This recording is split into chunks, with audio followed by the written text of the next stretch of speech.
Picture this: a king stands at the crossroads of destiny, his empire's fate hanging on a single question. King Croesus of Lydia, one of the wealthiest rulers of the ancient world, sends messengers to the Oracle of Delphi with a desperate plea should he wage war against the mighty Persian Empire. The oracle's response is cryptic, almost playful.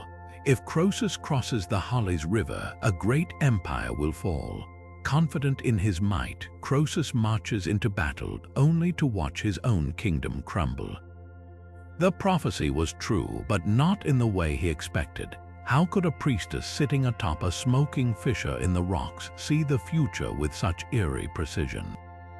For centuries, the Oracle of Delphi was the beating heart of the ancient world, a place where emperors and beggars alike sought guidance from the divine. But behind the swirling fumes and poetic riddles lies a mystery that has baffled historians, scientists, and seekers of truth for millennia. What was the secret behind the oracle's power? Was it divine inspiration, hidden knowledge, or something far more tangible?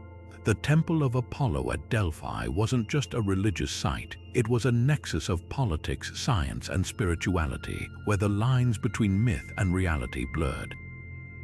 Pilgrims traveled from across Greece and beyond, bearing lavish gifts, hoping for a glimpse into their destiny. The oracle's words shaped wars, forged alliances, and even guided the founding of cities. But the most tantalizing question remains: how did she do it? Modern investigations have uncovered clues, geological oddities, chemical vapors, and psychological tricks that might explain the trance-like visions of the Pythia, the priestess who channeled the god Apollo. Yet, even with these discoveries, the full truth remains just out of reach, wrapped in layers of ancient enigma. This is more than just a story about fortune-telling. It's a journey into the heart of human curiosity, our timeless desire to peel back the veil of the unknown. For the ancient Greeks, Delphi was the center of the world, marked by a sacred stone called the omphalos, the navel of the earth. Today, it beckons us with the same irresistible pull. How much of the oracle's legend was myth, and how much was hidden genius? As we unravel the clues from the sacred springs to the intoxicating gases rising from the earth, we'll uncover a tale of science, deception, and divine illusion that challenges everything we think we know about prophecy. The truth is stranger and more fascinating than any fiction. So let's step into the shadows of the temple, where the air hums with mystery and the whispers of the past still echo, waiting to be understood. The path to Delphi was no ordinary journey. It was a pilgrimage to the very edge of the divine. Carved into the steep slopes of Mount Parnassus, the sanctuary clung to the mountainside like a sacred secret, overlooking a valley of olive groves that stretched toward the Gulf of Corinth. The air here was different, charged with a quiet energy, as if the rocks themselves hummed with hidden power.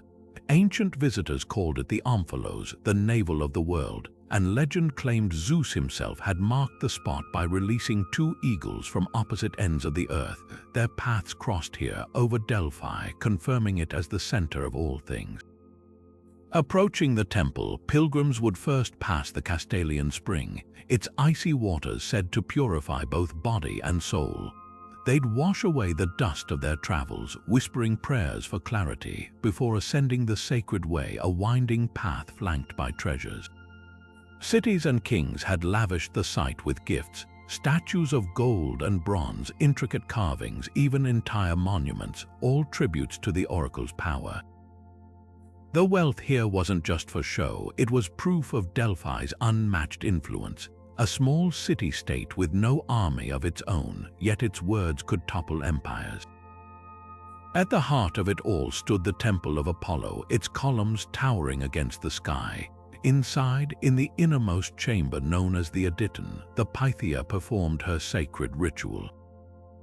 Ancient accounts describe a room thick with the smell of burning laurel leaves and an otherworldly vapor rising from a crack in the earth. The priestess would sit atop a bronze tripod, breathing in these fumes, her voice shifting from mortal to something else. Those who witnessed it spoke of her convulsions, her wild eyes, the way her words spilled forth in riddles, as if the god Apollo himself spoke through her. But Delphi's magic wasn't just in its rituals, it was in the land itself. Modern geologists discovered something startling. Two fault lines crossed directly beneath the temple, their intersection releasing traces of ethylene, a sweet-smelling gas known to induce trance-like states. The sacred spring, its waters contained hallucinogenic compounds. Even the laurel leaves chewed by the Pythia had mild psychoactive properties. The ancients called it divine inspiration. Science suggests a perfect storm of geology and chemistry. Yet that only deepens the mystery because the prophecies, however they came, were often unnervingly accurate. Was it chance, clever wordplay, or something beyond our understanding, lingering in the mists of Parnassus? The Pythia was no ordinary priestess. She was the living vessel of Apollo's voice, a bridge between mortals and the divine. Chosen from among Delphi's most respected women, she wasn't a mystic by birth, but a carefully selected figure of impeccable character. Ancient sources describe her as a local woman of humble origins, often older, without political ties or personal ambition, but purity alone wasn't enough. Before taking her place on the tripod, she underwent rites of purification, fasting, bathing in the Castalian spring, even drinking from a sacred underground stream said to carry the essence of prophecy.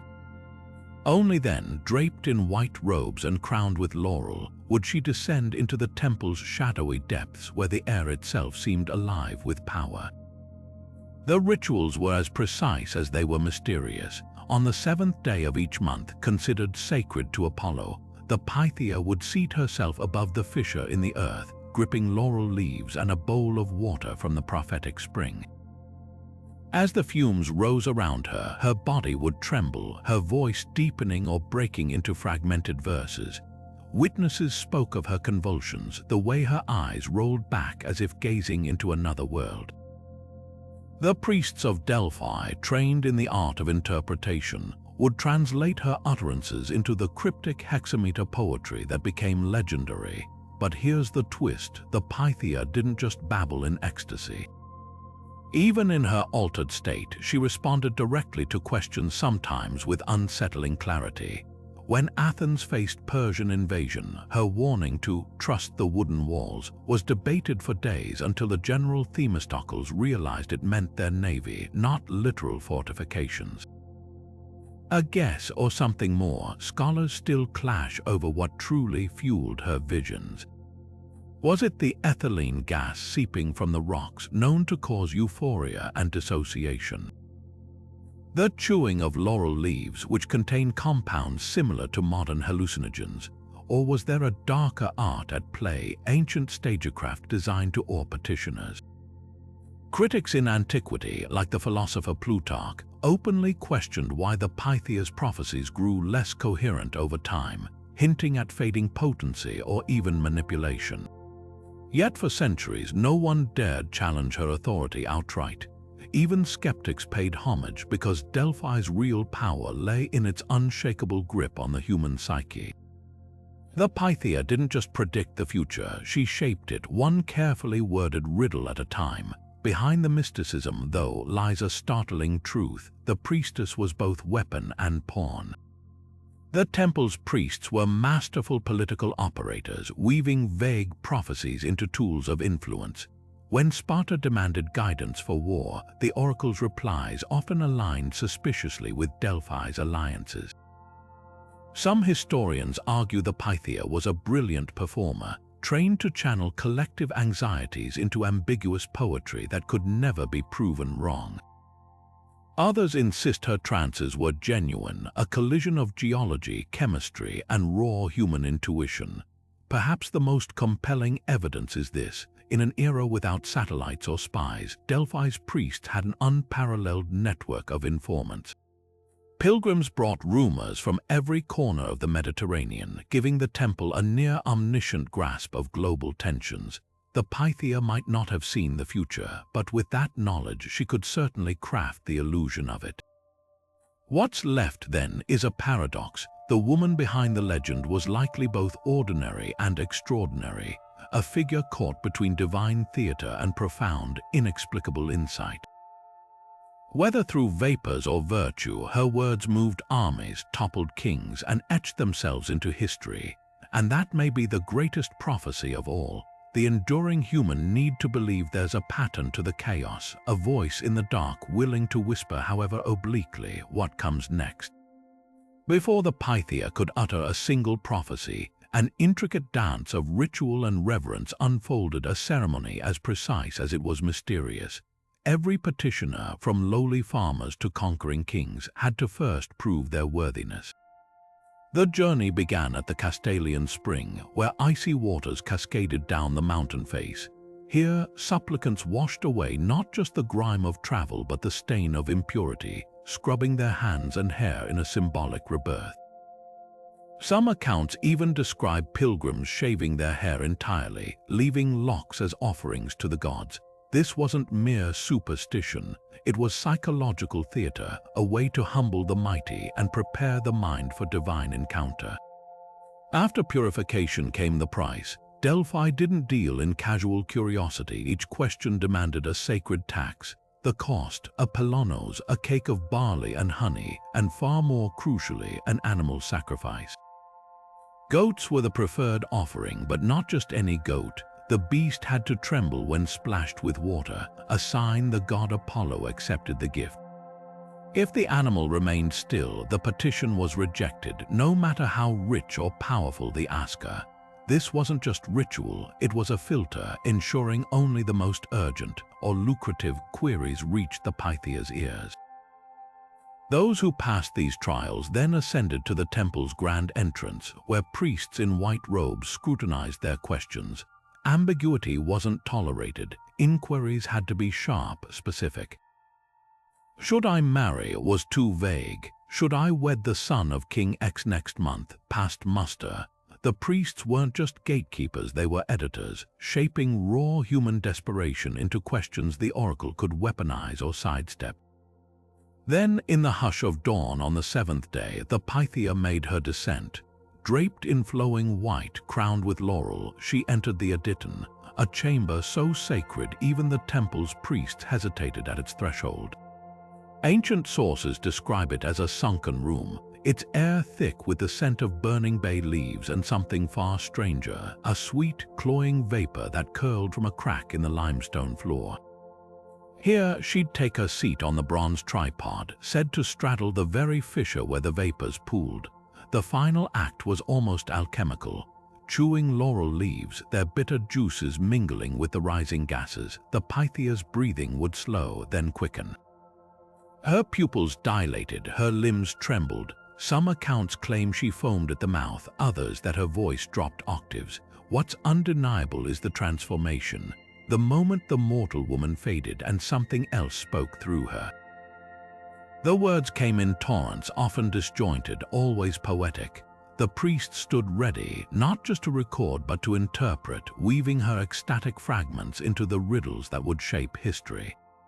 Yet the greatest ritual of all wasn't in the temple, it was in the silence afterward. No prophecy was given twice. Once spoken, the words became immutable, their meanings debated for centuries.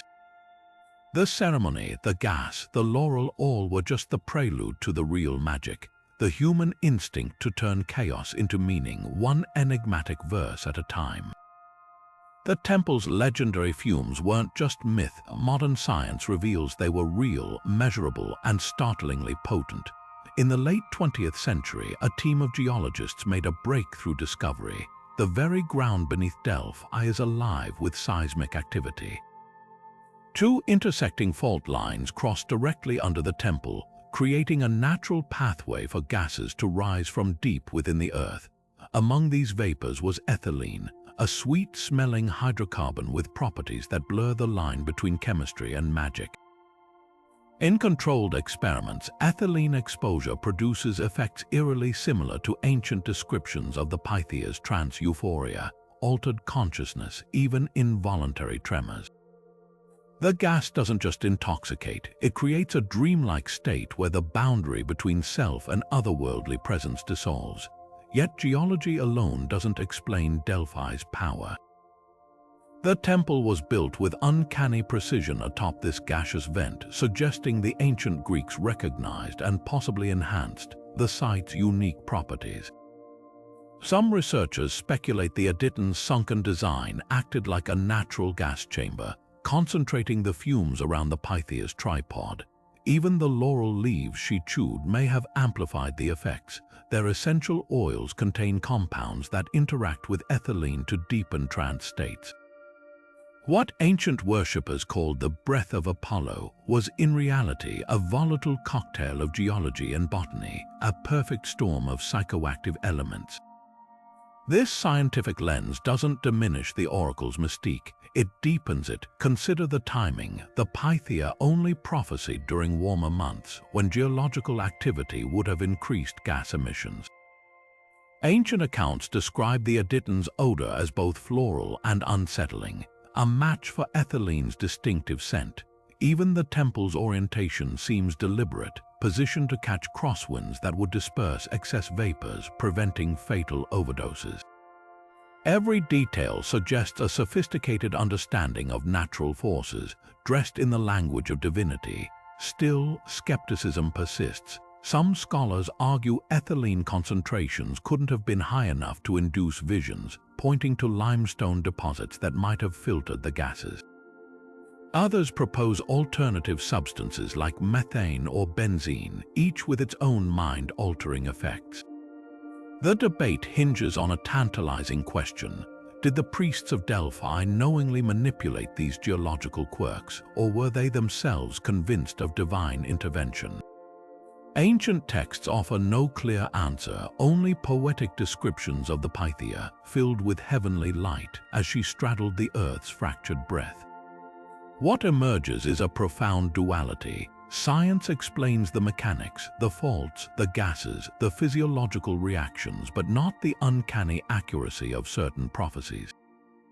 Perhaps the true genius of Delphi lay in blending both worlds, channeling tangible geological phenomena into a theater of the sacred, where seismic whispers became the voice of gods.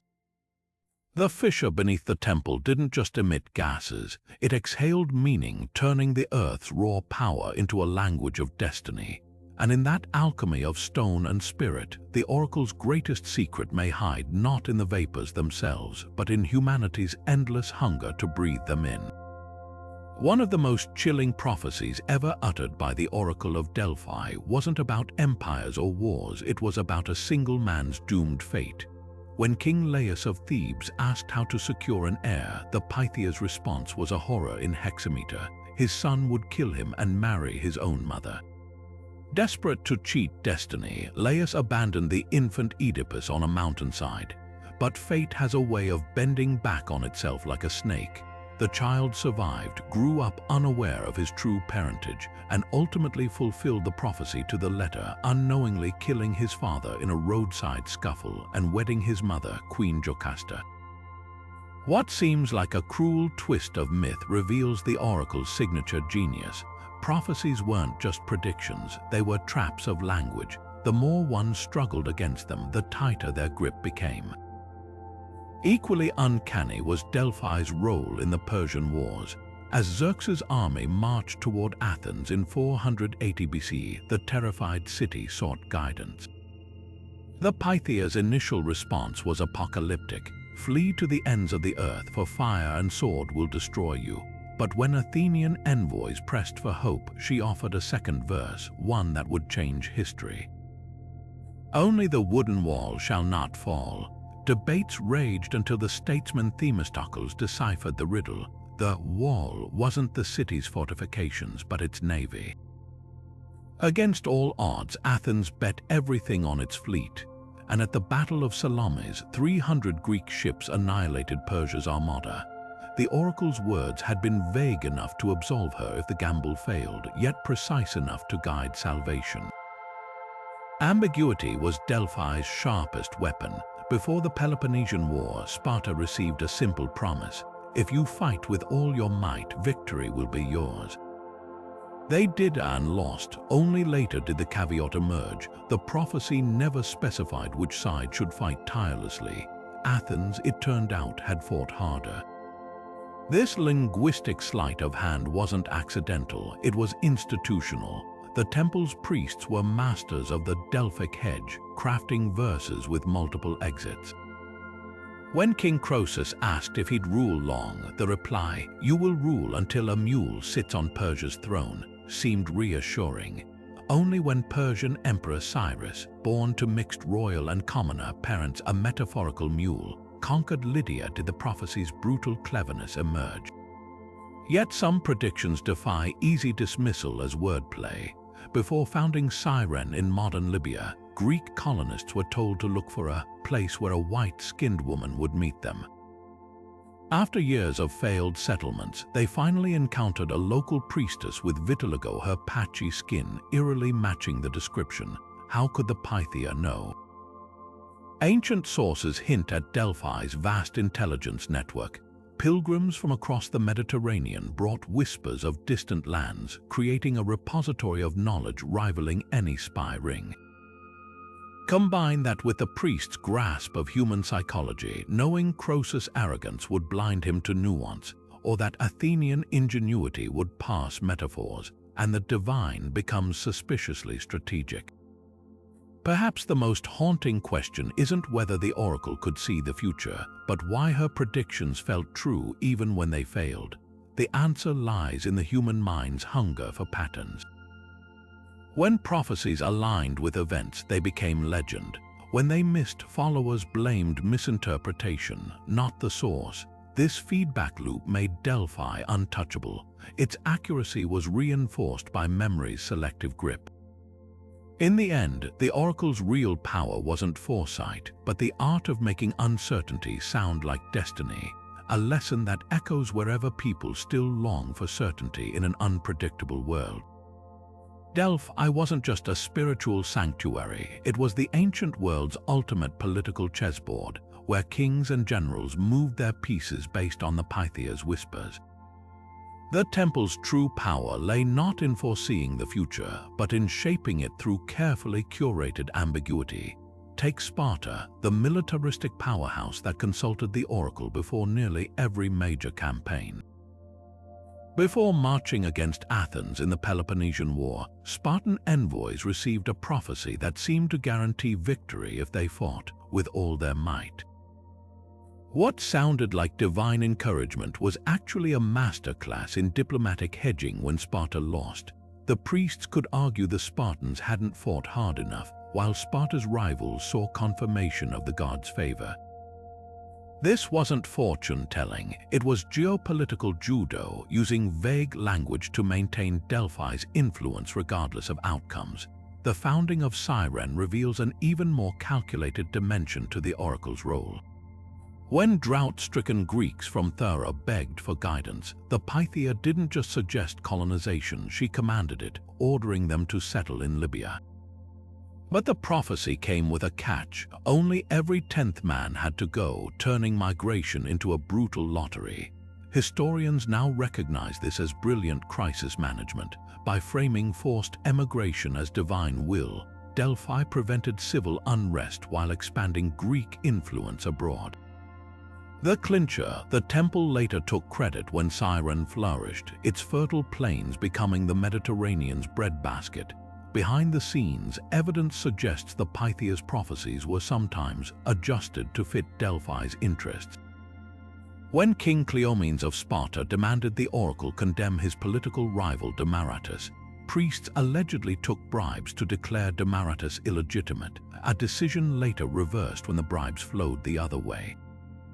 The temple's vast network of informants meant priests often knew which way political winds were blowing before crafting responses. Before Alexander the Great arrived, they'd already heard of his conquests. His famous prophecy, "You are invincible, my son," was less divine revelation than strategic flattery to a rising power. Yet dismissing Delphi as mere political theater misses its genius. The oracle's ambiguity created a neutral space where rivals could accept uncomfortable truths under the guise of divine will. When Athens and Sparta teetered toward war, both sides could claim Apollo favored them, allowing face-saving retreats when prophecies were reinterpreted. The Pythia didn't just predict history, she provided the diplomatic fog that let city-states navigate impossible choices without losing face. In a world without embassies or peace treaties, Delphi's smoky chamber became the ultimate backchannel, where the will of gods and the schemes of men danced together in perfect, precarious balance. The oracle's prophecies thrived on a delicate dance of ambiguity, words so precisely vague they could bend with the winds of fate without ever breaking. Take Croesus's infamous question about attacking Persia. The reply, "If you cross the Hollies River, a great empire will fall," was a masterclass in linguistic trap setting. The king heard only what flattered his ambition, assuming the doomed empire would be Persia's. The prophecy never specified which empire. This wasn't mere wordplay, it was psychological judo, exploiting the human tendency to fill silence with our own hopes. The priests of Delphi understood a fundamental truth: people remember hits, not misses. A prophecy that could be right was often remembered as one that was right, especially when failure could be blamed on misinterpretation. This strategic vagueness extended to the very structure of the Pythia's verses. Ancient Greek, the language of prophecy, was rich with double meanings and elastic metaphors. When the oracle told Athens to trust the wooden walls, the phrase Tychos Zulanon could mean city fortifications, ship hulls, or even symbolic barriers. The genius lay in offering just enough clarity to feel revelatory, but enough wiggle room to retroactively fit events. After Themistocles' naval victory, the wooden walls became proof of divine foresight. Had Athens relied on literal walls and lost, the priests could have claimed the prophecy warned against misplaced trust all along. But ambiguity alone wasn't enough. Delphi's priests were masters of real-time editing. Accounts suggest they often refined the Pythia's raw utterances into hexameter verses on the spot. Imagine a priest listening as the entranced priestess rambled about eagles and falling towers, then crafting those fragments into a poetic riddle about imperial collapse. This wasn't fraud, it was curation. Like editors shaping a rough manuscript, they amplified coherence from chaos, ensuring the final product felt both mystical and just barely decipherable. The aftermath of prophecies reveals even more cunning. When Sparta's king Cleomenes failed to take Argos despite a promise of victory, Delphi's priests pointed out he'd attacked after seeing an omen, a burned sacrifice, which technically meant he hadn't followed the prophecy's exact terms. This loophole theology became Delphi's safety net. Outcomes weren't judged on literal accuracy, but on how well the temple's interpreters could retrofit explanations. The real art wasn't in predicting the future, it was in controlling the narrative after events unfolded, yet the system's brilliance lay in its balance. Too much clarity risked exposure, too much obscurity bred disillusionment. The sweet spot was verses like the one given to the Phaeacians facing Persian invasion: "You must become guardians of the moon." Utter nonsense until they realized it meant abandoning their city under the moon's light to become maritime nomads. The prophecy only made sense in hindsight, which was precisely the point. Delphi didn't sell answers, it sold the illusion of answers, wrapped in just enough mystery to keep generations coming back. In the end, the oracle's power wasn't about seeing tomorrow, it was about shaping how people remembered yesterday. A well-crafted prophecy didn't need to be right, it needed to be memorable, flexible, and above all, useful. Whether by accident or design, Delphi's priesthood had stumbled onto something timeless. The human mind will always bend reality to fit a compelling story, especially when that story carries the weight of the divine. Not everyone bowed to Delphi's mystique. Among the most vocal challengers was Diogenes the Cynic, the philosopher who famously lived in a tub and mocked societal conventions. When others trembled at the oracle's pronouncements, Diogenes strolled into the temple with a plucked chicken. declared it man by the Pythia's own logic, and shattered a prophecy that had labeled him as such. His stunt exposed the slippery nature of divine ambiguity. If the oracle's words could be twisted to fit anything, did they mean anything at all?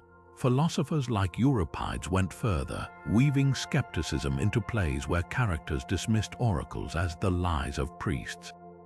Even Herodotus, who chronicled Delphi's triumphs, quietly recorded its misses, like the time it predicted a Greek victory at Thermopylae, only for Leonidas and his 300 to fall. Yet Delphi's priesthood had an answer for every failure. When prophecies misfired, they wielded two defenses. The fault lay either in human misinterpretation or imperfect ritual. Take the case of the Sicilian expedition, where Athens ignored the oracle's warning about great lamentation and launched a disastrous invasion, the temple's response. The Athenians had forgotten to properly sacrifice before sailing. Their own negligence, not the prophecy, caused the ruin. This blame shifting wasn't just damage control, it was theological judo, turning skepticism into proof of human fallibility rather than divine error. Modern scholars still grapple with this duality. Some, like geologist Gel de Boer, point to the tangible science behind the Pythia's trances as evidence of deliberate trickery, ancient smoke and mirrors. Others argue the temple's real genius was sociological. In a world desperate for order, Delphi offered narratives that helped societies process chaos. The debate echoes today in discussions about confirmation bias and placebo effects, how easily we mold randomness into meaning when it suits us. What's undeniable is how Delphi's critics, ancient and modern, highlight the same tension. The line between revelation and manipulation is as thin as the vapors rising from the temple floor. For every skeptic like Cicero, who called prophecies ambiguous junk, there were true believers like Plutarch, a Delphi priest himself, who admitted the Pythia's clarity had faded but still insisted on her sacred connection. This push and pull reveals less about the oracle's legitimacy than about humanity itself, our hunger for answers, and our equal need to question them. The real prophecy might be this: any system claiming absolute truth will always breed both devotion and defiance in equal measure. For centuries, Delphi stood unchallenged as the spiritual compass of the ancient world, until the ground began to shift beneath its feet, not geologically but intellectually.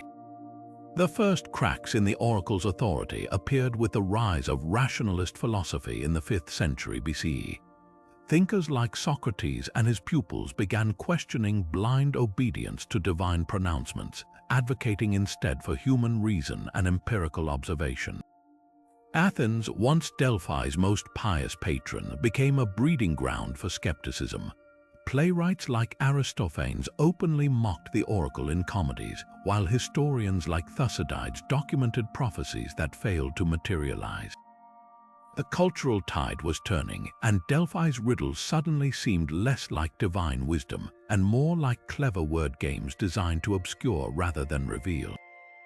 Yet philosophy alone couldn't dismantle a millennium of tradition. The real blows came from the Roman conquest of Greece in the 2nd century BC.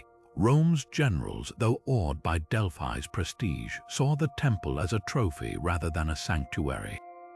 Sulla pillaged its treasures to fund his wars, and Nero allegedly carted off 500 bronze statues for his private gardens. Each raid chipped away at the oracle's aura of invincibility, transforming it from a feared spiritual authority into a hollowed-out tourist attraction. Even the Pythia's prophecies grew tamer under Roman rule, vague blessings for emperors rather than bold pronouncements. When Emperor Hadrian consulted the oracle, he received a flattering verse comparing him to Apollo himself. The priests, it seemed, had learned to cater to power rather than challenge it. The final death knell came with Christianity's explosive rise. Early church fathers like Clement of Alexandria branded the Pythia a demonic ventriloquist, her vapors not the breath of Apollo but the fumes of hell. By the 4th century CE, Christianity had gone from persecuted sect to state religion, and pagan practices faced eradication. Emperor Theodosius, eager to consolidate his empire under one faith, issued a series of decrees banning non-Christian rituals. In 391 CE, his troops sealed the temple's doors forever, extinguishing the sacred flame that had burned for over 1,000 years. The silencing of Delphi wasn't just a political act, it was a symbolic changing of the guard, as Europe's spiritual center shifted from the smoky oracle chambers of Greece to the soaring basilicas of Rome and Constantinople. But decline isn't the same as disappearance. Long after the temple fell into ruin, Delphi's legacy lingered like the faint scent of laurel on the wind. Byzantine scholars preserved its prophecies in manuscripts, medieval alchemists studied its gaseous vapors, and Renaissance thinkers debated its role in shaping history. Even today, the site draws travelers who stand in the shadow of broken columns, straining to hear echoes of a voice that once moved empires. The oracle's power may have faded, but humanity's fascination with the unknowable endures, proof that some mysteries outlast even the gods who once presided over them. For over 1,000 years, Delphi lay buried under landslides and silence, its prophecies forgotten, its temple swallowed by the very earth that once breathed divine vapors. Then, in 1860, a team of French archaeologists arrived with picks and dreams, determined to peel back the layers of myth and dirt. What they uncovered would rewrite history, not just about the oracle, but about the ancient world itself. The first breakthrough came in 1892, when a farmer's plow struck bronze near the temple ruins. Digging deeper, the team unearthed the charioteer of Delphi, a statue so lifelike its glass and onyx eyes still gleamed with victory 25 centuries after it was buried. This wasn't just art, it was a time capsule, proof of the staggering wealth and skill funneled into Delphi's sacred grounds, but the real revelations came from the earth itself. As workers cleared tons of debris, they mapped the Temple of Apollo's foundations with surgical precision, revealing a structure far more complex than ancient texts described. The Aditon, the oracle's inner sanctum, wasn't just a room. It was a carefully engineered chamber with subterranean channels that may have funneled gases upward. Archaeologists found traces of a natural spring beneath the temple floor, its waters long dried but its plumbing intact. Most tantalizing were the cracks in the bedrock fissures matching Plutarch's accounts of vapors rising from below. Science had finally found the physical bones of legend, yet every answer bred new mysteries. The charioteer was just one fragment of a massive monument to a long-forgotten tyrant, its other pieces scattered or melted down. The temple's layout suggested multiple phases of construction, hinting at secrets lost even to the ancient Greeks. And those famous vapors, modern tests confirmed ethylene in the local geology, but debates raged. Were the concentrations high enough to induce visions, or had the priests amplified them somehow? The excavations proved Delphi was real, but deepened the enigma of how it worked. Perhaps the most haunting discovery was what wasn't there. Despite sifting every inch of soil, archaeologists found no central archive of prophecies, no hidden trove of the Pythia's original words. The inscriptions that survived were retrospective, carved decades or centuries after the fact, often by victors rewriting history. This absence speaks volumes. Delphi's true power may have always been ephemeral, living in the moment between question and interpretation, now as lost to time as the last wisps of Apollo's breath. Today, standing among the ruins, it's hard not to feel the weight of that paradox. The French team's work resurrected Delphi from oblivion, yet the site remains a puzzle with half the pieces missing. The stones whisper of greatness, but the voices, those uncanny, trembling voices that once swayed kings, are silent forever, unless, of course, you listen very closely. And remember that some truths aren't dug up, but sensed in the space between what's found and what's imagined. The debate over the Pythia's visions hinges on a single, intoxicating question. Could a gas, colorless, sweet-smelling, and lurking beneath the temple floor hold the key to her divine frenzy? The ethylene theory, first proposed in the 20th century, suggests just that. Geologists discovered that Delphi sits atop two crisscrossing fault lines, creating a natural pathway for gases to seep from the Earth's depths. Among these vapors was ethylene, a hydrocarbon with peculiar properties. In controlled settings, low doses induce euphoria and dissociation symptoms eerily matching ancient accounts of the Pythia's trances. Her convulsions, slurred speech, even the way her eyes rolled back all align with ethylene exposure. The gas doesn't just alter perception, it creates a dreamlike state where reality and illusion blur, where a priestess might genuinely believe she channeled a god. Yet science thrives on contradiction, and recent research has chipped away at this seductively simple explanation. Modern chemical analyses of Delphi's bedrock reveal a problem. While ethylene is present, the concentrations measured today are far too low to induce hallucinations. Critics argue that seismic shifts over millennia could have sealed the original fissures, diminishing the gas flow. Others propose alternative culprits: methane, benzene, even carbon dioxide, each with its own mind-bending effects. The most compelling counterpoint comes from ancient texts themselves. Plutarch, a Delphi priest, described the Pythia's trances as gentle and articulate, not the frenzied fits ethylene might produce. If the gas was the sole trigger, why do historical accounts vary so wildly? The truth may lie in synergy rather than singularity. Ethylene alone might not explain the oracle's power, but combine it with other elements and the picture sharpens. The laurel leaves chewed by the Pythia contain compounds that amplify ethylene's effects. The temple's sunken aditon, with its limited ventilation, could have concentrated the vapors just enough. Even the Castalian Springs waters, rich in lithium and other trace minerals, might have sensitized the priestess to altered states. This cocktail of geology, botany, and ritual, not just one gas, could have woven the tapestry of her visions. Still, the most haunting possibility is this: what if the science explains the how but not the why? Even if ethylene sparked the Pythia's trances, it doesn't account for the prophecies that unnervingly came true.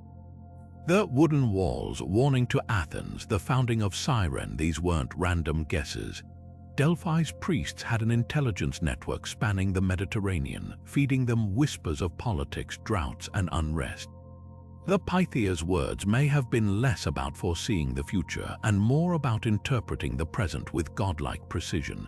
So where does that leave us? The ethylene theory cracks open a door to understanding, but beyond it lies a labyrinth. Perhaps the real magic of Delphi wasn't in the vapors or the verses, but in the alchemy of human belief.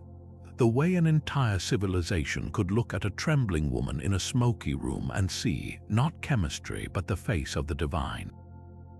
Science can measure the gases in the rock, but it can't measure the weight of 1,000 years of faith, and that, in the end, may be the most intoxicating mystery of all. Ethylene isn't the only suspect in the mystery of the Pythia's trances. Ancient texts describe her chewing laurel leaves before prophecies, and modern botanists point to their hidden chemistry. Bay leaves contain compounds like cineol and pinene, substances known to trigger mild hallucinations in high doses. Combine that with the temple's intoxicating vapors, and you have a potent cocktail capable of altering consciousness. But here's the twist: while laurel might explain the Pythia's euphoria, it doesn't fully account for the violent convulsions some sources describe. Plutarch, a first-hand witness, wrote of her fierce trembling and wild cries, symptoms more consistent with extreme dissociative states than mere herb-induced visions. This discrepancy opens the door to another theory: mass hysteria. Ancient Greece was no stranger to collective psychological phenomena. Think of the Dionysian frenzies, where worshippers danced themselves into ecstatic trances. Could the Pythia's behavior have been a performance, amplified by the expectations of those around her? The temple was a pressure cooker of anticipation. Pilgrims traveled for weeks, fasting and purifying themselves, all for a few cryptic words from the god's mouthpiece.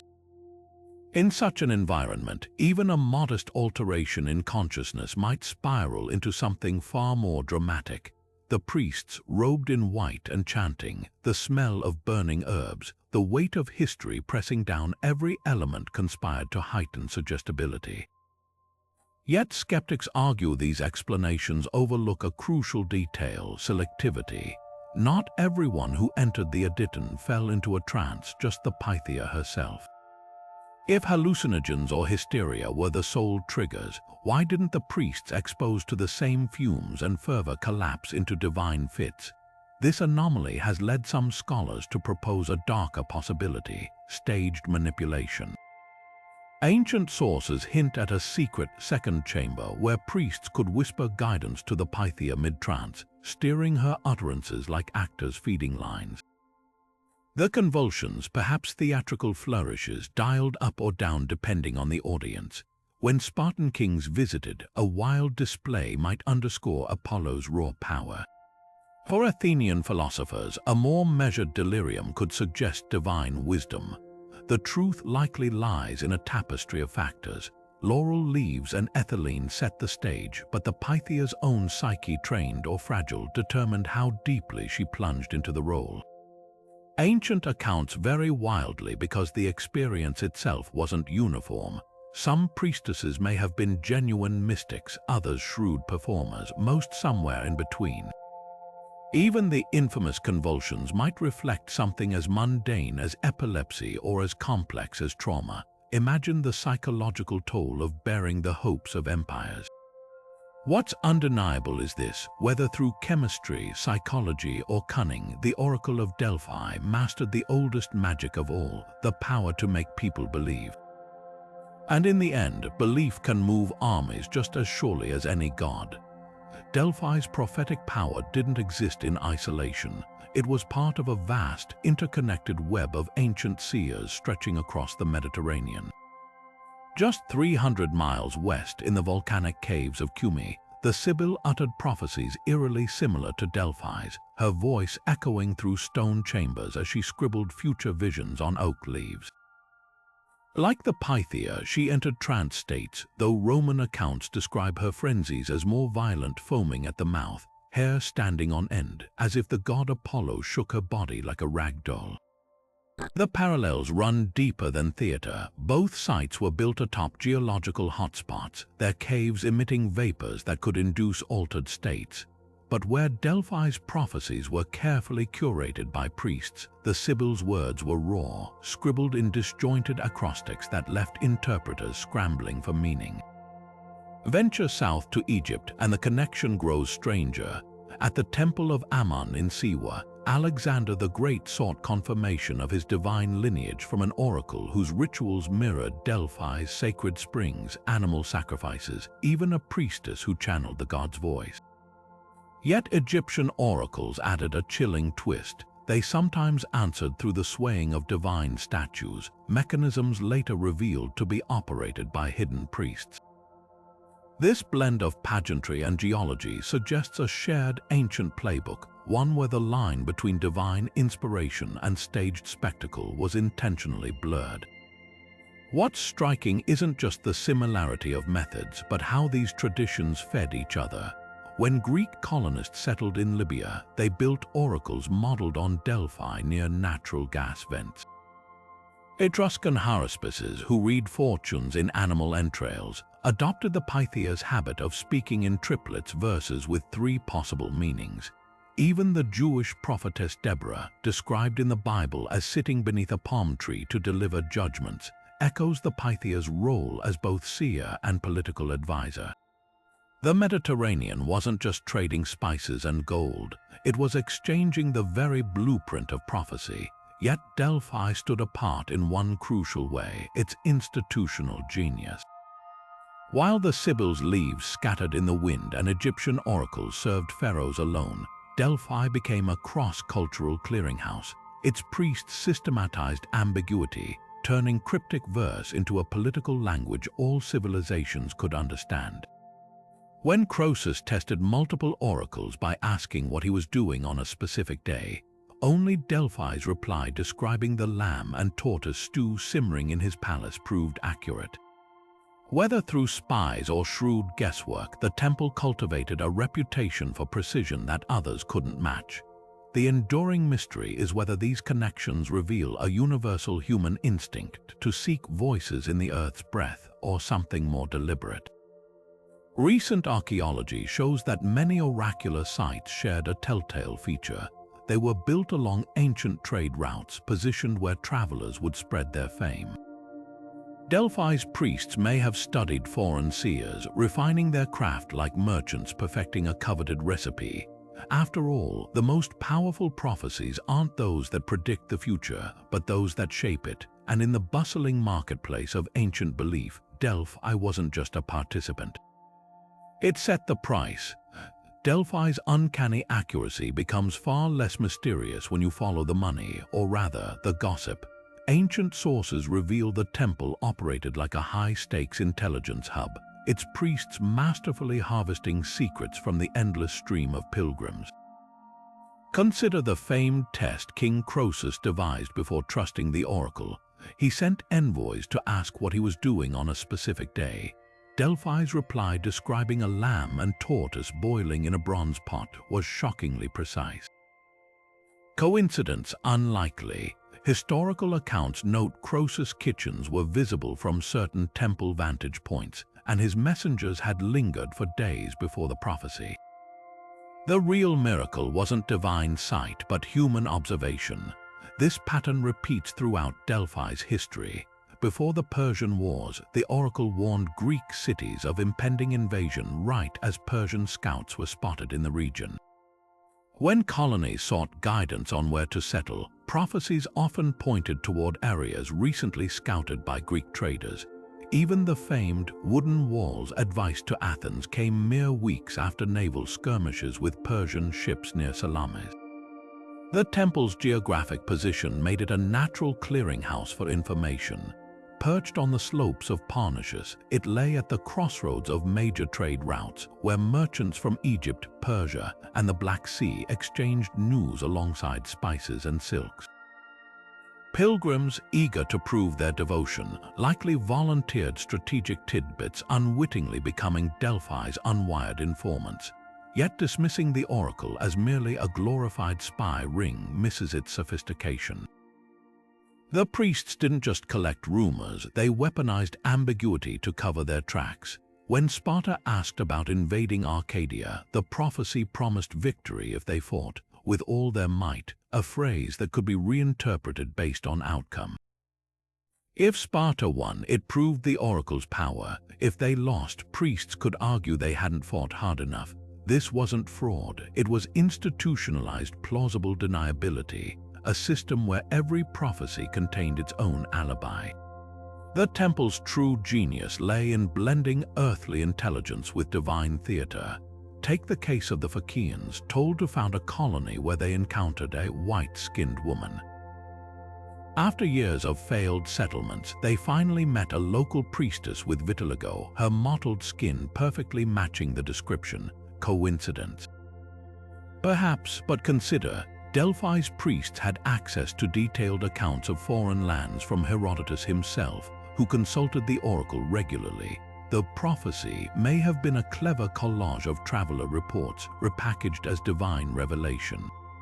What emerges is a paradox. The more evidence we find of Delphi's human networks, the more impressive its legacy becomes. In an age without satellites or newspapers, the temple assembled a near real-time news feed from the edges of the known world, then distilled it into poetry that felt like destiny. Whether this undermines the oracle's mystique or elevates it to something even rarer, a masterpiece of applied psychology depends on how you define divinity. After all, isn't the ability to see patterns in chaos, to weave certainty from uncertainty, its own kind of magic? The Pythia may not have spoken to gods, but she understood people, and in the end, that proved just as powerful. The role of the Pythia came at a terrifying cost, one hidden behind the temple's glittering treasures and awe-struck pilgrims. Ancient sources whisper of priestesses who collapsed mid-prophecy, their bodies racked by convulsions so violent they had to be restrained. Plutarch, who served at Delphi, recorded one Pythia who entered the Adyton healthy and vibrant, only to stagger out hours later, like a runner after a race, dying within days. Another account describes a young priestess so traumatized by her first trance that she refused to ever enter the chamber again, forcing the temple to scramble for a replacement. These weren't isolated incidents, they were the brutal reality of channeling the divine. The gases rising from the earth, whether ethylene, methane, or something darker, acted like slow poison. Modern toxicologists note that chronic exposure to even low doses of these vapors can cause nerve damage, muscle spasms, and respiratory failure. Imagine breathing that air monthly for years, each session leaving you weaker than the last. The laurel leaves, too, carried hidden dangers. Their psychoactive compounds could trigger seizures or long-term psychosis in susceptible individuals. And then there was the psychological toll, the weight of entire kingdoms hanging on your slurred words, the pressure to perform under the gaze of desperate rulers. No wonder some Pythias reportedly begged to be released from their duties, their minds fraying under the burden, yet the temple's demands brooked no weakness.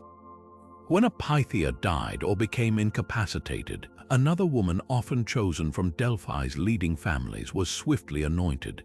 The selection process prioritized piety over health, and once consecrated, there was no honorable exit.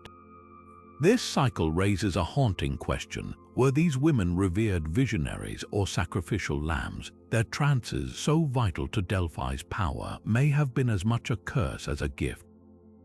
Even their retirements were shrouded in silence. No records describe aged Pythias living out their days in peace. The tragedy deepens when you consider their social imprisonment.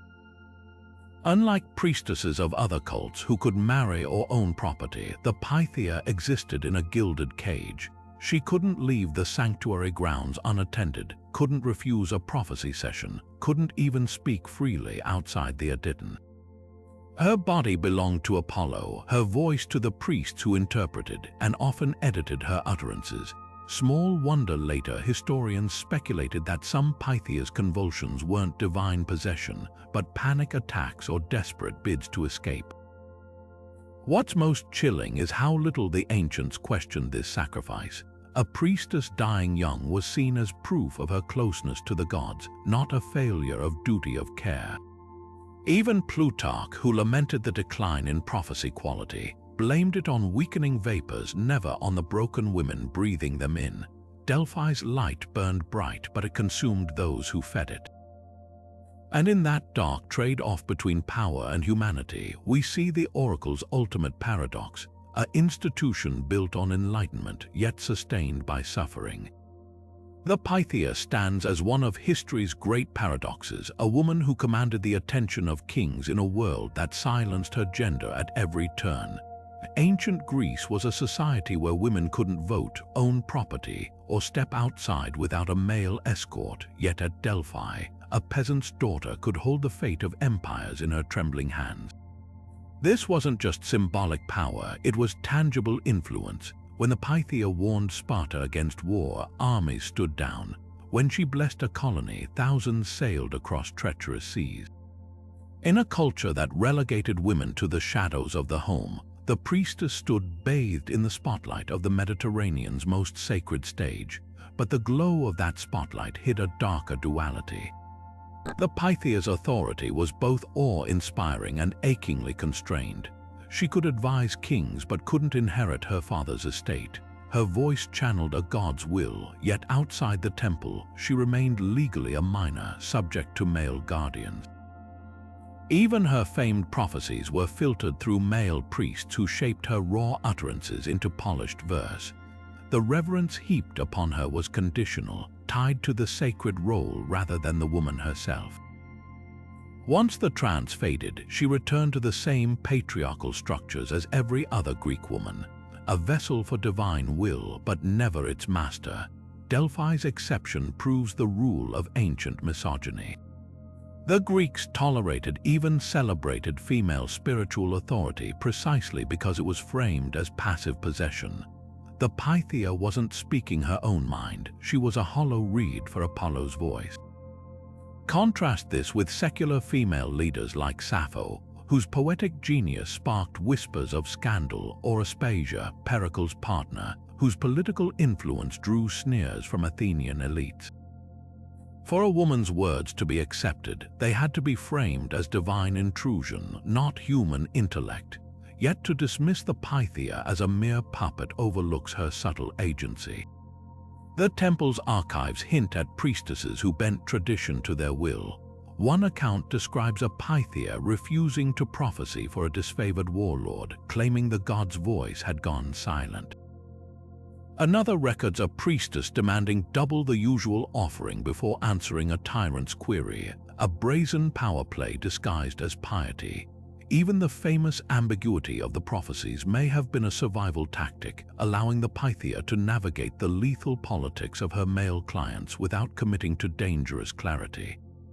What emerges is a delicate dance of influence. Delphi didn't upend Greek patriarchy, but it created a crack in the system, one through which generations of women wielded unprecedented soft power. The Pythia couldn't legislate or wage war, but through her riddles she steered the course of history. When she told Athens to trust the wooden walls, she didn't just predict a naval victory, she shaped military strategy. Her words didn't just reflect the future, they created it. And in that alchemy of the sacred and the strategic, we find the quiet rebellion of Delphi, a place where women, though shackled by their society, still found ways to move the world. The glow of Delphi's legacy wasn't always divine. Sometimes it was the work of clever forgers and poets with agendas. Centuries after the temple's decline, writers began retrofitting prophecies to suit their narratives, weaving the oracle's mystique into stories it had never touched. Take Virgil's fourth eclogue, penned in the 1st century BCE. This poem, ostensibly a prophecy about a golden age ushered in by a divine child, was later reinterpreted by Christians as a miraculous prediction of Christ's birth. But Virgil wasn't channeling Apollo, he was flattering his patron Augustus, casting the emperor's reign as a cosmic reset. The irony, Delphi never uttered such a prophecy. The poem's vague, hopeful imagery, so easily bent to new purposes, proved how elastic, divine words could be in the hands of those who stood to benefit. Even Herodotus, the so-called father of history, wasn't immune to embellishment. His account of Croesus testing the oracles includes a suspiciously perfect detail. Delphi alone correctly describing the king's bizarre lamb and tortoise stew. Modern scholars note the story's theatrical symmetry, how it paints Delphi as infallible while rival oracles fade into obscurity. Given Herodotus's own ties to Delphi's priesthood, it's likely he polished the tale to burnish the oracle's reputation. After all, history isn't just written by the victors, sometimes it's ghost-written by their priests. The Roman era saw outright fabrication flourish. When Emperor Julian tried reviving paganism in the 4th century CE, his allies circulated new Delphic verses supporting his reforms, conveniently discovered just when skepticism toward the old gods peaked. These forgeries weren't sloppy, they mimicked the Pythia's signature ambiguity, leaving room for multiple readings. One verse warned of a flame guttering before its time, which supporters claimed foretold Christianity's eventual collapse.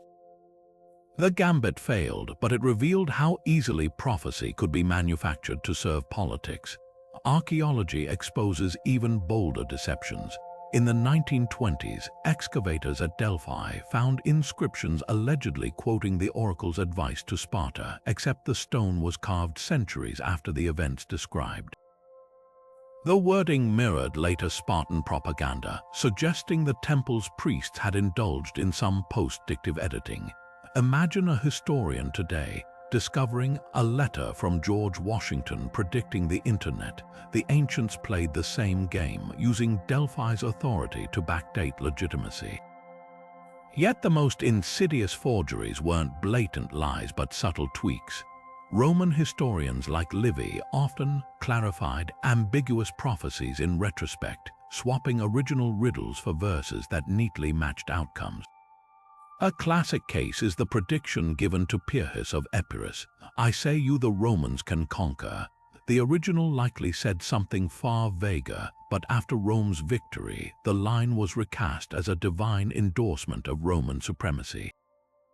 This wasn't just myth-making, it was cultural colonization, rewriting Delphi's voice to echo the conqueror's narrative. What's startling isn't that these frauds happened, but how eagerly they were believed. From poets to emperors, people wanted Delphi's stamp on their stories, even if they had to forge it themselves. The lesson here cuts deep. Prophecy's power lies less in its accuracy than in our hunger to believe. Whether carved in stone or whispered in verse, the words that shape history are often the ones we're desperate to hear. From the moment Oedipus Rex first staggered onto the stage in 5th century Athens, the Oracle of Delphi became more than a historical curiosity. It transformed into a storytelling powerhouse, its riddles weaving through literature like the serpentine cracks beneath the temple floor. Sophocles' tragedy didn't just dramatize a prophecy, it codified Delphi's signature narrative alchemy. The way fate tightens its grip, the harder one struggles against it. Every gasp from the Athenian audience as Oedipus blinds himself was a testament to the oracle's enduring dramatic pull, proving that the tension between free will and destiny could electrify audiences centuries after the Pythia's last breath. Fast forward to modern cinema, and Delphi's shadow stretches across screens both big and small. Zack Snyder's 300 reimagined the Oracle as a writhing, smoke-wreathed figure whispering doom to Spartan emissaries, a visual nod to ancient accounts of the Pythia's convulsions amped up with Hollywood flair.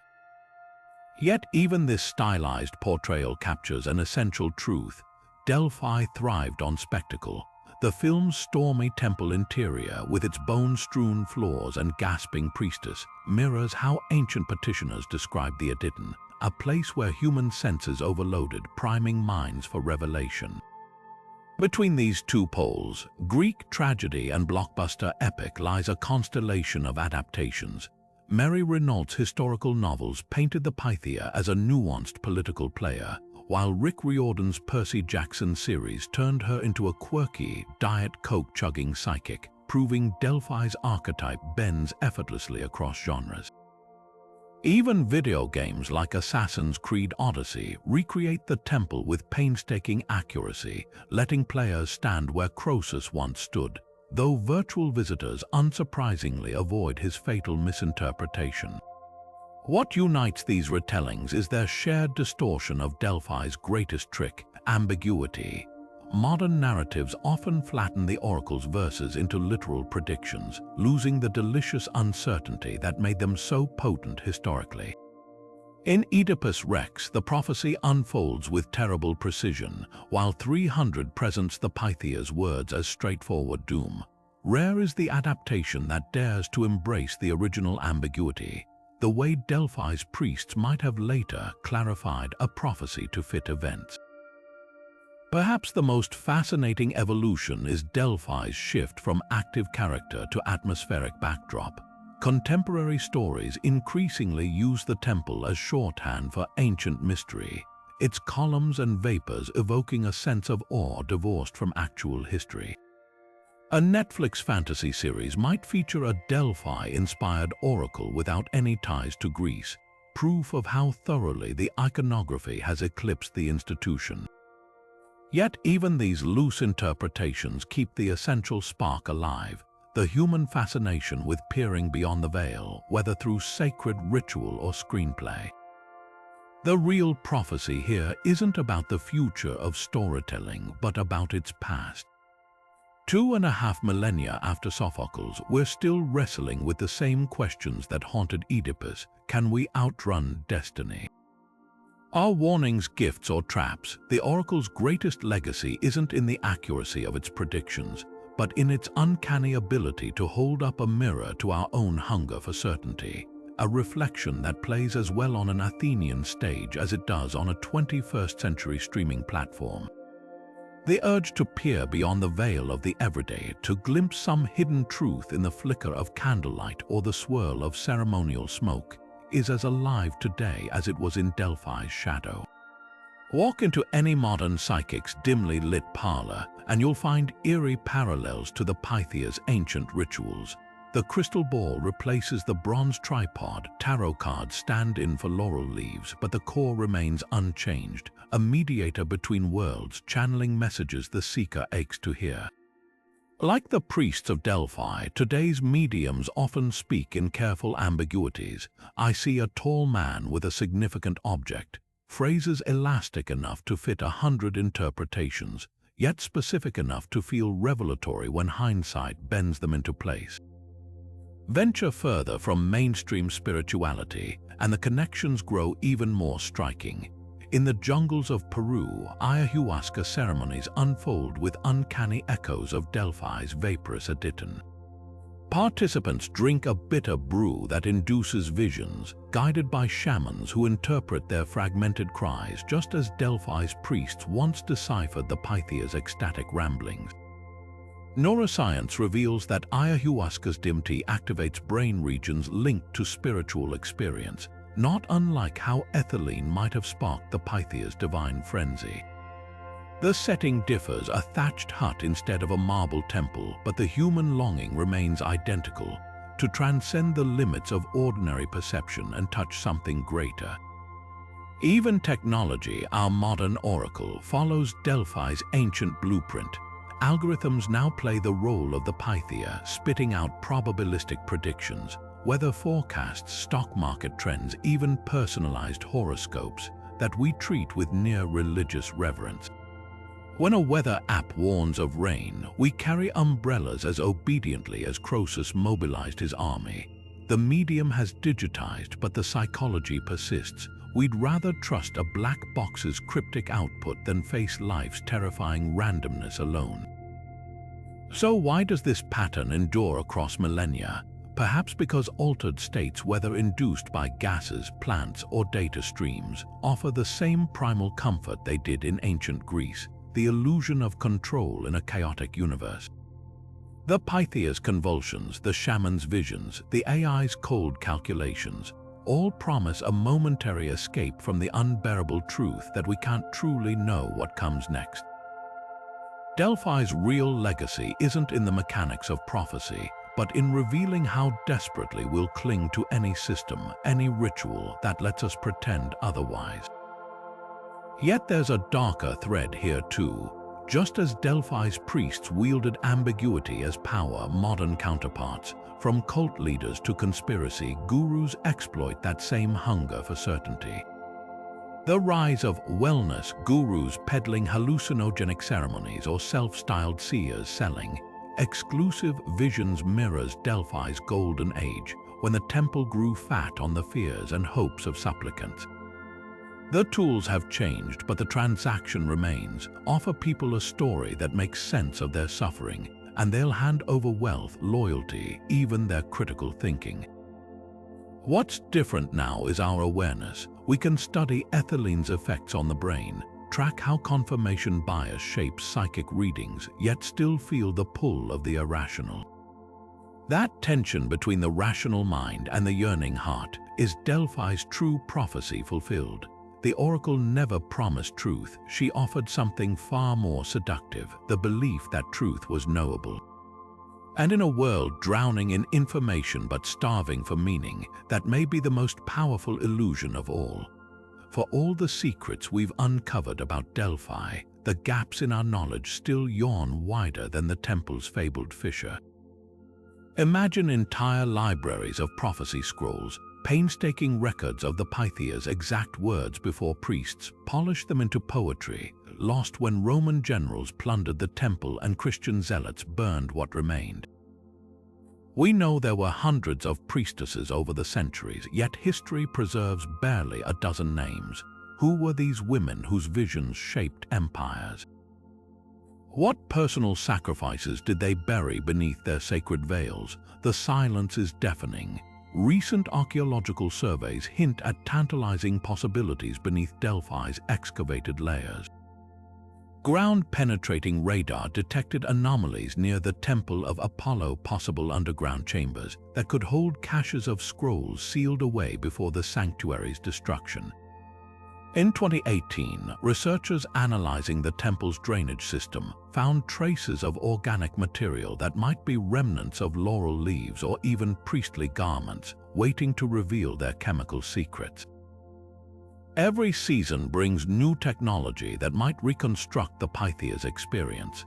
Imagine isotope analysis revealing which priestesses came from distant lands, or AI reconstructing the original wording of prophecies from later, distorted copies. The greatest mystery may lie in Delphi's lost sister sites. Ancient texts mention smaller oracles across Greece, places like the cave of Coruscant Zeus, where alternative prophecy traditions flourished. Were these testing grounds for new techniques later adopted at Delphi? A scroll fragment found in Alexandria describes a lesser Pythia practicing in Thessaly, her method slightly different. What if these variations hold the key to understanding the main oracle's evolution? Perhaps most haunting is what we'll never recover. Plutarch wrote of a secret archive beneath the temple where the Pythia's raw, unedited utterances were stored, the chaotic truth before priestly interpretation. If it existed, its location died with Delphi's last guardians. Yet even in absence, these missing pieces tell their own story. The very fact that history preserved so little about the women at the oracle's heart speaks volumes about who got to control the narrative. Every blank space whispers of intentional erasures, of power deciding which mysteries would survive and which would vanish like morning mist from Parnassus slopes. What keeps scholars digging through dust and fragments is the thrilling possibility that one discovery could rewrite everything. A single intact tablet buried in some forgotten villa might confirm whether the Pythia's trances were chemically induced or divinely inspired.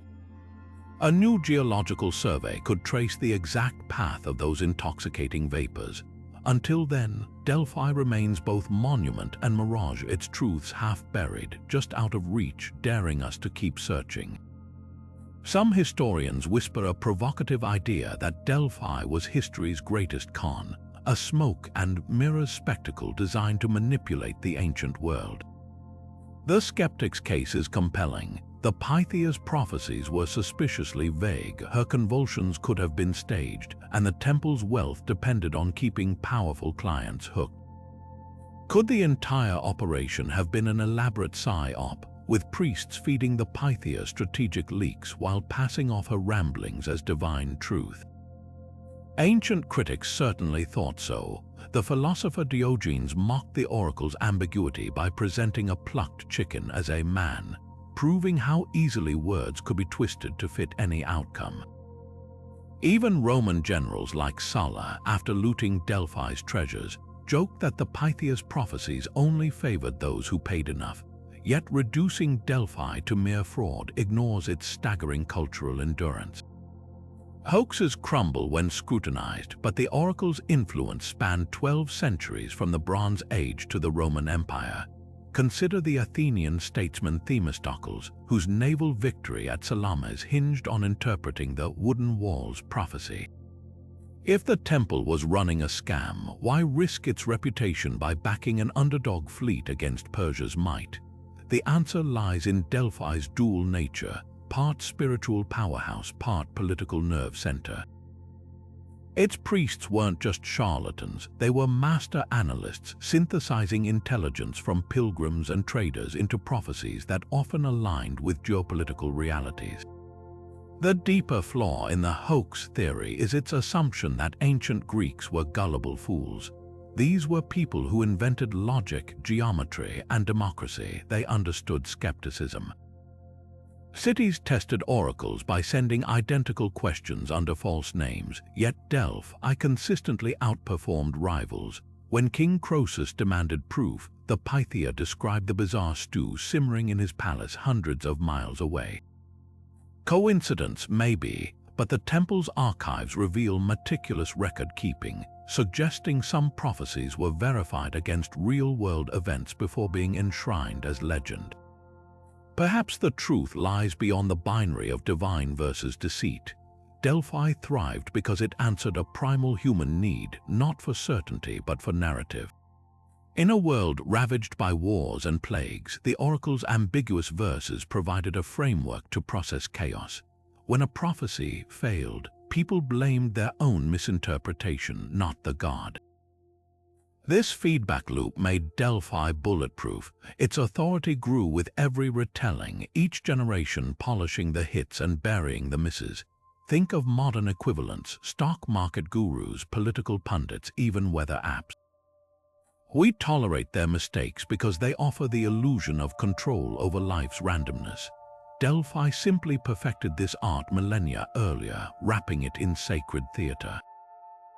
Calling it a hoax misses the point. The real magic wasn't in the fumes or the verses, but in humanity's endless hunger to believe that someone, somewhere, holds the keys to tomorrow. And that, ironically, may be the oracle's most enduring prophecy of all.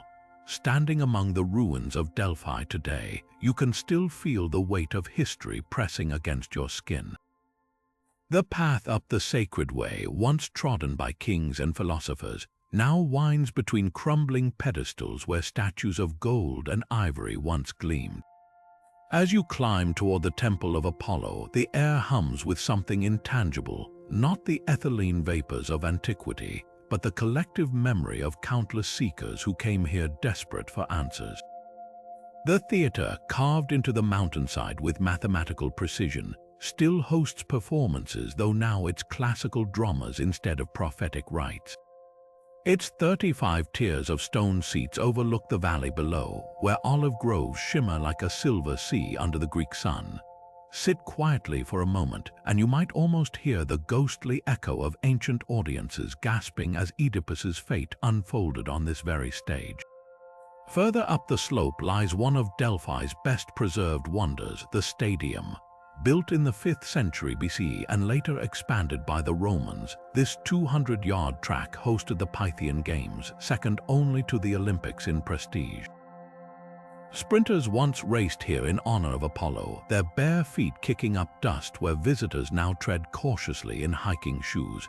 The starting lines, grooved into stone to prevent false starts, remain eerily intact. It's a jarring contrast, the sacred and the mundane colliding. One minute you're contemplating the divine, the next you're staring at ancient athlete graffiti scratched into the walls. But the true heart of Delphi isn't the grand structures, it's the omphalos. This strange, dome-shaped stone marked the navel of the world in Greek mythology, the spot where Zeus's eagles met after flying from opposite ends of the earth. The original now sits in the nearby museum, a replica taking its place among the temple ruins. Run your fingers over its carved surface, and you're touching an idea that once anchored an entire civilization's worldview. The real power of this stone wasn't in its composition, but in what it represented, a fixed point in a chaotic universe, a place where heaven and earth intersected. For travelers making the pilgrimage today, Delphi rewards the early riser. Arrive at opening time to beat the tour buses and experience the sight in the same golden light that once gilded the Pythia's robes. Wear sturdy shoes, the marble steps are worn smooth by centuries of footsteps, treacherously slick even on dry days. And don't rush past the smaller treasures, the polygonal walls, perfectly fitted stones, the Athenian treasuries, intricate metopes, or the ancient gymnasium where athletes trained. The magic of Delphi isn't just in the grand spectacle, but in the quiet details, a patch of wild oregano scenting the air, a lizard darting across sun-warmed stone, the way the mountain breeze carries whispers up from the valley. Standing in the temple's Adyton, where the Pythia once straddled the tripod above rising vapors, the ground beneath your feet feels strangely alive. Geologists confirm the fault lines still hum with activity, though the gases have long since dissipated. Close your eyes and the modern world falls away. Some visitors swear they've felt a shiver of presence here, whether memory, imagination, or something older. The rational mind dismisses it as suggestion. The heart isn't so sure. After all, Delphi was never just about the prophecies themselves, but about the human need to stand at the threshold of the unknown and listen for the voice of gods, the whispers of fate, or simply the echo of our own questions coming back to us across the centuries. Delphi's greatest revelation wasn't about predicting the future, it was about mastering the art of navigating the unknown. The oracle's true genius lay in transforming uncertainty from a source of terror into a tool of control. Think of today's financial advisors spinning market volatility into opportunity, or wellness gurus repackaging anxiety as manifestation energy. The mechanisms have evolved, but the psychological playbook remains startlingly similar. Just as Delphi's priests framed chaotic events as part of Apollo's grand design, modern institutions, from governments to corporations, craft narratives that turn randomness into something resembling order. The Federal Reserve's carefully worded economic forecasts, for example, mirror the Pythia's cryptic verses, precise enough to inspire confidence, vague enough to evade blame when predictions falter. What's even more fascinating is how both systems rely on the same triad of trust, spectacle, and selective memory. When a tech CEO unveils a revolutionary product with messianic fervor, the staging is pure Delphi. The darkened auditorium, the dramatic pauses, the audience's collective breath held in anticipation. Like the temple's priests interpreting tremors as divine signals, we're conditioned to see intention in the incidental. A stock market surge becomes proof of a CEO's vision, while a crash is dismissed as an unforeseeable anomaly. This isn't deception, it's the theater of certainty, a performance we willingly participate in because the alternative, admitting how little control we truly have, is far more terrifying. The parallels extend beyond commerce into the very fabric of modern identity. Social media algorithms, the 21st century's answer to oracles, offer personalized prophecies in the form of targeted ads and curated news. They don't just predict our preferences, they shape them, much like Delphi's prophecies didn't merely foresee events but actively steered them. When an Instagram feed suggests you'll love minimalist decor or a political stance, it's leveraging the same feedback loop the Pythia perfected. Affirm existing biases, cloak them in mystique, and watch believers reinforce the illusion through their actions. The medium has changed, but the underlying transaction trading agency for the comfort of apparent certainty remains unchanged since pilgrims climbed Mount Parnassus. Yet there's a crucial distinction between ancient and modern oracles. Delphi's power was rooted in communal ritual, a shared experience that bound society together. Today's prophecy mills thrive on isolation, feeding personalized delusions to individuals staring at screens. The Pythia spoke to cities and kings, her words rippling through entire civilizations. Our algorithms whisper only to us, fragmenting collective reality into a billion lonely narratives. Perhaps that's the most sobering lesson Delphi offers. Without a sacred space where uncertainty is faced together, we risk replacing the communal awe of the Aditon with the echo chambers of our own making. The enduring magic of the oracle wasn't in the accuracy of her visions, but in the space she created for humanity to wrestle with life's unanswerable questions. In a world where our modern temples, be they boardrooms, newsrooms, or app interfaces, increasingly deal in absolutes, Delphi's legacy reminds us that wisdom often lives in the gray spaces between certainty and doubt. The vapors may have faded, but the essential human yearning they once answered still lingers, as persistent as the scent of laurel on a warm wind.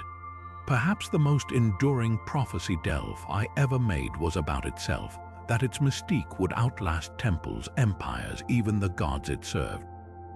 Thousands of years later, we're still dissecting its riddles, still mesmerized by the image of a woman trembling between worlds, her words bending history like a bowstring.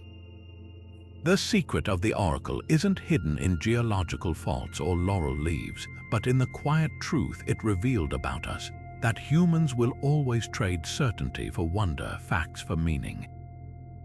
Whether through sacred gases or sacred algorithms, we keep rebuilding Delphi in every era, desperate for someone or something to whisper that the chaos isn't random. What makes Delphi timeless isn't the accuracy of its predictions, but the brilliance of its design. A system where every answer could be right eventually, where failures became lessons in misinterpretation rather than flaws in the divine. Modern science has mapped its faults, decoded its vapors, yet the essential magic remains untouched. Because the real tripod the Pythia straddled wasn't bronze, but the intersection of human psychology, political necessity, and spiritual hunger, a balance so perfect it feels like alchemy. So was it divine insight or the greatest psychological theater of antiquity? The answer might be both. History's most powerful illusions aren't those that fool the eye, but those that tell us something true about ourselves in the guise of mystery. The Oracle's legacy whispers that prophecy isn't about seeing the future, but about giving us the courage to face it. Now it's your turn. Do you think the Pythia channeled gods, gases, or something stranger? Drop your theories below and keep the debate alive. After all, Delphi's final lesson is this: the most compelling mysteries aren't meant to be solved but savored.